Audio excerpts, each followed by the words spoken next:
open ocean, a place of beauty, mystery, and terror. Sailors have always feared what lies beneath the surface, the unknown, the unseen, the monstrous. But what if I told you that in the chilling waters of the Norse world there lurked a beast so massive, so terrifying, that it could be mistaken for an island? A creature that didn't just hunt, but set traps, waiting patiently for the moment to strike. This is the Hafgufa, the legendary sea monster of Norse mythology. Bigger than a whale, deadlier than a kraken, and feared by the bravest of Viking sailors. Let's dive into the depths, if you dare. The Hafgufa is no ordinary sea monster. It wasn't just some giant fish or serpent. No, this thing was something far worse. According to medieval Norse texts, the Hafgufa was a creature so enormous that it was indistinguishable from an island when it surfaced. Sailors, thinking they had found solid ground, would unknowingly sail right into its waiting jaws. Some stories claim it was a leviathan, a singular monstrous entity, while others suggest it was one of many, lurking in the vast uncharted waters. But where did this legend come from? And could there be some truth behind it?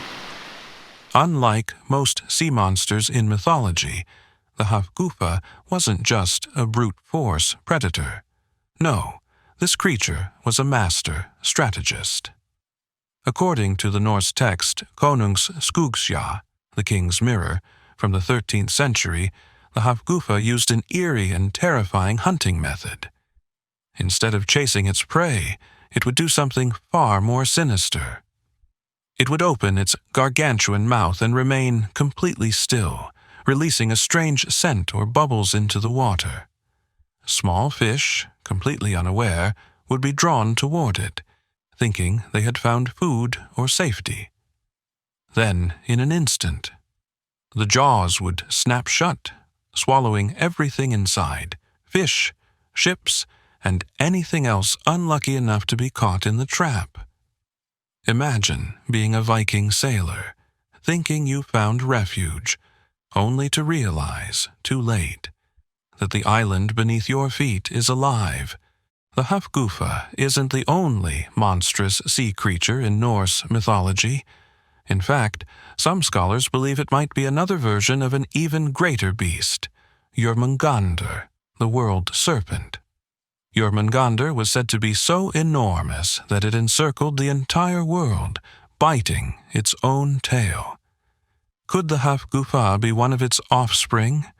Or maybe just another form of the same beast? And then there's the kraken, the legendary cephalopod of Scandinavian lore, described in later accounts as a tentacled monster that dragged ships into the abyss.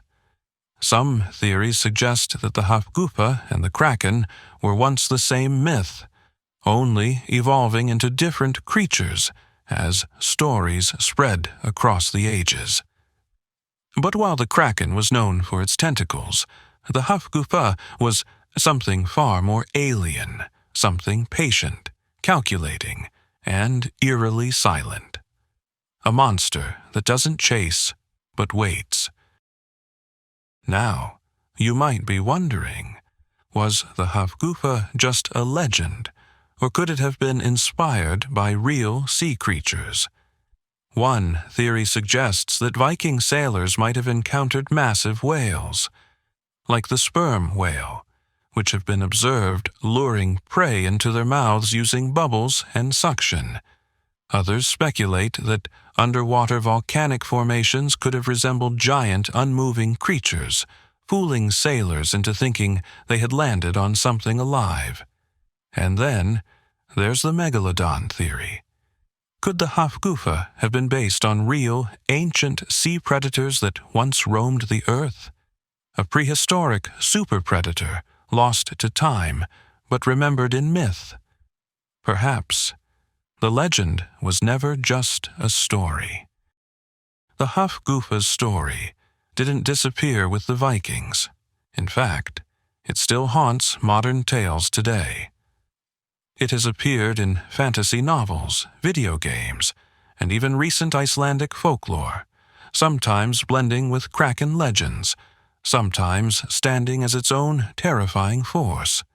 And in 2023, scientists discovered something shocking, a real-life whale hunting method that perfectly matches the Hafgufa's legendary trap technique.